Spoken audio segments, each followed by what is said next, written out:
तुम्ही या उपोषणासाठी का बसलेले? दादा कळमकताई उपोषणाला बसल्या होत्या. मी आता आलेलो आहे.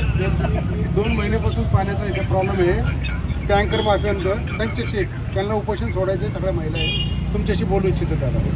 एक मिनिट. दादा नमस्ते. दादा हा दादा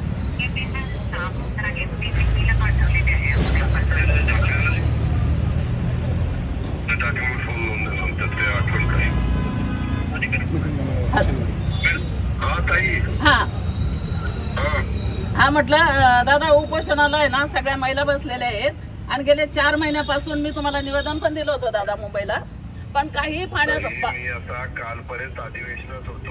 हो काल मोकळा झालोय. मी आता कोल्हापूरला मी आयुक्तांना लगेच बोलतो आणि त्यांना सांगतो ते कसं पास करता येईल. मी 29 तारखेला पुण्यात आहे, त्याही वेळेस त्याचा आढावा घेतो.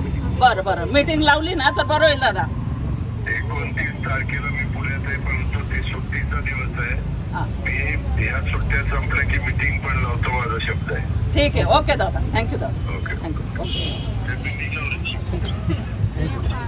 मीटिंगच लावतात. साहेब पुढे त्यांना बोलो. झालं बोलणं. पाणी द्या फक्त तुमच्या हाताने. उपोषण सोडतील. हे घे ना पाणी. कुठे? हो पाणी बॉटल घे.